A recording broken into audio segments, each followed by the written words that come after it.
Irmãos e irmãs, saudações fraternas. Chegamos ao 6º domingo do tempo da Páscoa, ano A. Jesus promete o dom do Espírito Santo.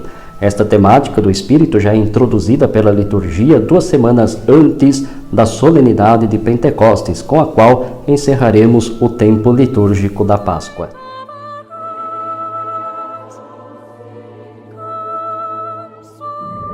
Ouviremos o Evangelho segundo João, capítulo 14, versículos de 15 a 21.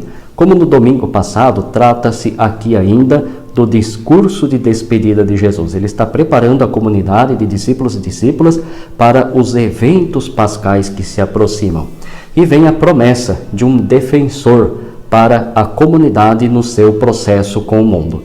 Notemos, irmãos e irmãs, que trata-se de uma promessa, como um testamento que a comunidade deve sempre se lembrar. A comunidade que tem uma relação de amor com o Cristo, porque ouve e pratica a sua palavra, os seus mandamentos. E Jesus diz que vai pedir ao Pai que envie um defensor, que estará sempre com eles. Desta forma, não estarão sozinhos no mundo.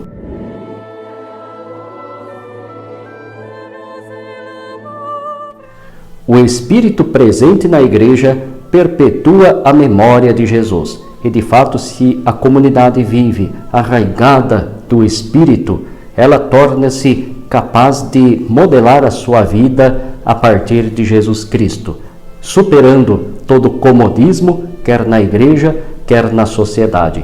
Surge aqui uma nova relação com o Cristo, muito mais íntima, próxima, profunda, pessoal, e faz tomar contato com a sua verdade, que consiste no reino de Deus e na sua justiça. Certa vez, o Papa Emérito Bento XVI afirmou: a fonte do Espírito é Jesus. Quanto mais entramos em Jesus Cristo, tanto mais entramos verdadeiramente no Espírito e este entra em nós.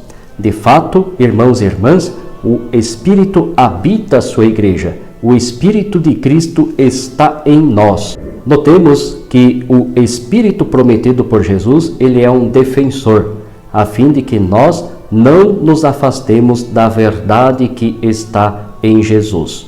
Ora, a verdade gera justiça, a justiça gera a liberdade e a paz. E é verdade que neste mundo vivemos tão perplexos por uma complexidade que nos deixa, por vezes, sem orientação. Corremos o risco de abandonar o projeto de Jesus. Existe uma verdadeira inversão de valores, de modo que acabamos abraçando práticas ou ideologias que em nada correspondem à verdade do reino de Deus. Coisas que, na verdade, trazem dor, sofrimento, opressão, desorientação para as pessoas, passam a ser consideradas as mais importantes como se fossem realidades boas. Mas se o Espírito de Cristo está em nós, somos capazes de discernir e iluminar, assim, as realidades que nos cercam. O Espírito presente em nós garante que sejamos fiéis à memória de Jesus, e desta forma o Cristo continua presente em sua Igreja. Eis aqui, irmãos e irmãs, de certa forma, um dos principais princípios da espiritualidade cristã. Se assim podemos defini-la, ela consiste em deixar-se levar, deixar-se iluminar pelo amor criador do Espírito. E a nossa espiritualidade, ela não se reduz a práticas de piedade, que são válidas, são boas, mas não podem encerrar-se em nossa pessoa. Toda espiritualidade, ela é capaz de, se verdadeira, nos projetar para realizar no mundo as obras do Espírito, promovendo uma sociedade mais humana, fraterna, uma igreja realmente mais comprometida com a causa de Jesus.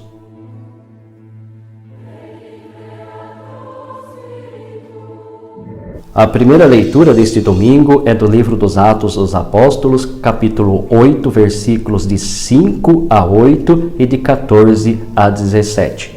Esta leitura continua a nos pôr em contato com os caminhos e a expansão das primeiras comunidades cristãs. Após a morte de Estevão e violentas perseguições aos cristãos, muitos destes fugiram para a Samaria. Mas esta fuga não fez com que eles deixassem de viver e anunciar a sua fé em Cristo. Lá na Samaria, um deles, Filipe, o diácono Filipe, foi um grande apóstolo para fazer com que muitos se tornassem discípulos e discípulas de Jesus.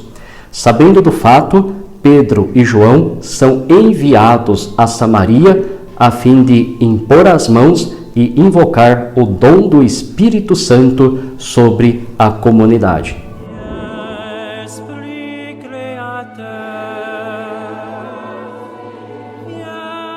A segunda leitura é da primeira carta de São Pedro, capítulo 3, versículos de 15 a 18. A morte e a vivificação de Cristo e de nós pelo Espírito. Tratam-se aqui, irmãos e irmãs, de exortações, conselhos de Pedro à comunidade para que eles não esmoreçam frente às dificuldades e perseguições. O convite de Pedro é para que a comunidade continue dando um testemunho de vida, de uma vida unida ao Cristo no Espírito. Em Cristo está a força da vida e do amor.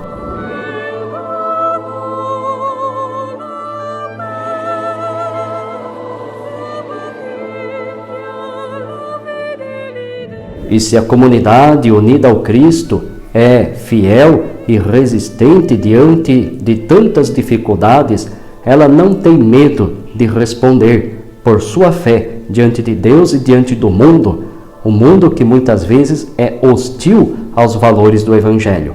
E o sustento de tudo isto encontramos no próprio Cristo, ele que sofreu a paixão, a morte, mas perseverou, e Deus o glorificou, ressuscitando-o dentre os mortos. Enfim, amados irmãos e irmãs, que a celebração da Eucaristia no domingo nos faça realmente tomar consciência de que nós não estamos sozinhos neste mundo.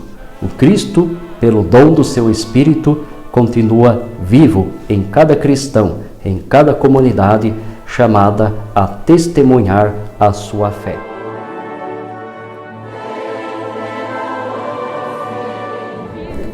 E antes de terminar, eu convido você a inscrever-se neste canal e também ativar as notificações para que sempre esteja em contato com as nossas publicações.